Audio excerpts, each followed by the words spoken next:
En Afrique, il est rare de voir une success story écrire son histoire, c'est-à-dire parler de ses débuts, de ses déboires, de ses désillusions et surtout, le plus important, raconter tout le processus qui l'a mené vers ce qu'on appelle une success story.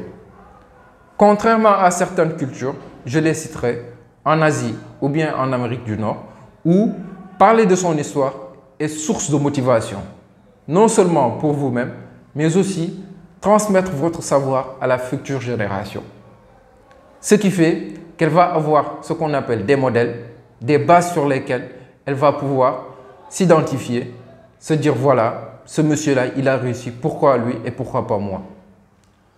Alors, pourquoi est-ce qu'en Afrique, on ne peut pas le faire? Pourquoi est-ce que nos grandes personnalités, hommes d'État, businessmen, toutes les grandes personnalités de notre continent qui ont réussi et qui sont adulés à l'extérieur ne peuvent pas écrire leur histoire, leur carrière pour servir de modèle? Bonjour, je suis Cheikh Tamba de la chaîne Entreprendre et Investir, une chaîne business qui va te donner des contenus de qualité de type conseils, astuces. Nous irons à la rencontre aussi d'entrepreneurs, d'investisseurs qui vont te donner leurs astuces, leurs conseils pour que toi aussi tu puisses te lancer. Dans ce cas de figure, je te propose de t'abonner à la chaîne et surtout d'activer la cloche de notification pour être informé de la parution de nos nouvelles vidéos.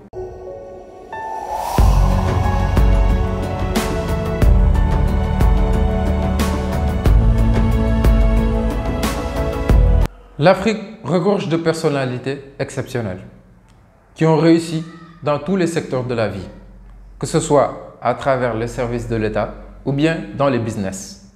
Mais pour la majorité, ils sont méconnus car ils n'ont pas eu à écrire leur histoire. Et une histoire, si elle n'est pas écrite, elle est juste oubliée ou déformée. Prenons l'exemple de Feu Lobat Fall. Pour la majorité de ma génération, nous ne connaissons pas cet homme. Et pourtant, il a été l'une des plus grandes fortunes de mon pays, le Sénégal. Donc, son histoire n'a pas été écrite. Et cet homme aurait pu être source d'inspiration de plusieurs générations si on avait écrit son histoire, s'il avait parlé de son histoire, s'il avait parlé de son parcours et de toutes les péripéties, tout ce qu'il a eu comme problème avant d'en arriver là. Un autre parallèle, M. Steve Jobs, il a pris son temps. Il a écrit son histoire. Aujourd'hui, il est une référence pour plusieurs milliards de jeunes. Parce que voilà, non seulement pour avoir été le créateur d'une grande société Apple, mais aussi pour avoir relaté sa vie, relaté sa carrière. Donc, vous voyez le parallèle.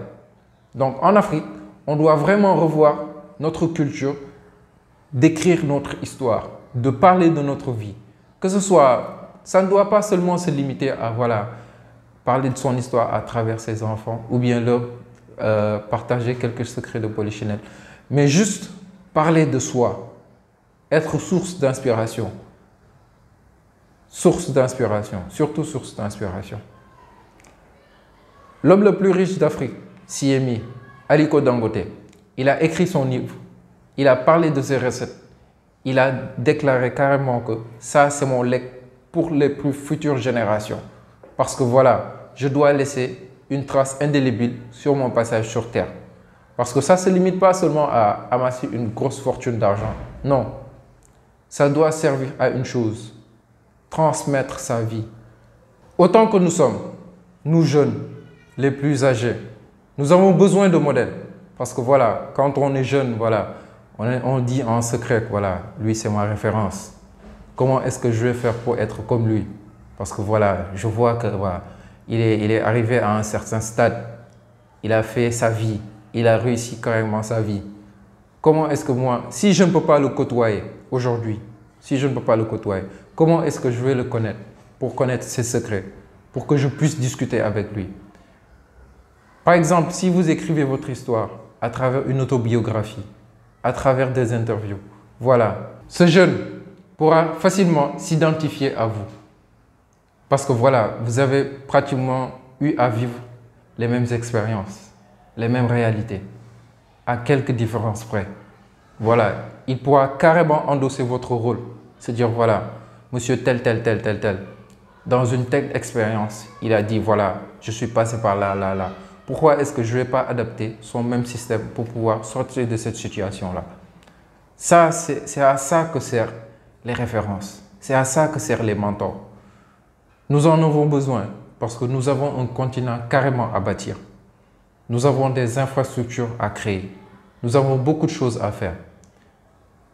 Et sans référence de notre continent, il nous sera vraiment difficile de pouvoir y arriver. Certains jeunes se sont déjà pris au jeu. Je prendrai l'exemple de Chonyan. Il a carrément écrit son histoire. Il a parlé de lui. Il a parlé voilà, de toute sa vie, de toute sa carrière. Il est une référence pour beaucoup de jeunes parce que voilà, il a eu à écrire. Donc si vous n'écrivez pas aujourd'hui, on risque d'ici quelques années de vous oublier. De vous oublier carrément. Donc si vous le faites, ça ne sera pas seulement pour vous. Écrire, c'est quelque chose de compliqué. Donc, la seule chose à faire, c'est d'engager quelqu'un, un journaliste, quelqu'un qui est un professionnel en la matière. Il va venir, il va parler avec vous, il va écrire, il va tout faire. Après, c'est à vous d'apprécier l'histoire qu'il va raconter à travers vous. Mais ce n'est pas forcément vous qui allez écrire toute cette histoire-là. Non, déléguez cette tâche.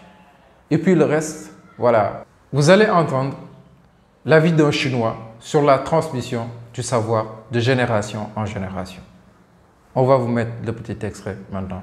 把那个先进的影响力代代往传下来，越传越文明越发达了，怎么越来越倒退越落后了？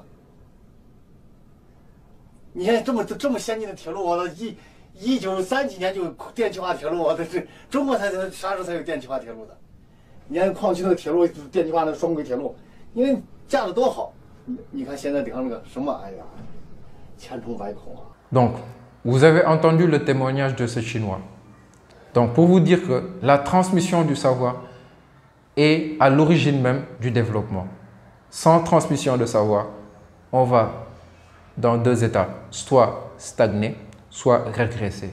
Donc, nous demandons à nos anciens, à ceux qui ont vraiment réussi, de pouvoir écrire leur histoire, de parler d'eux, de servir de modèle, pour que voilà, on puisse s'appuyer, nous les jeunes, pour pouvoir créer, bâtir et faire rayonner l'Afrique d'ici quelques années.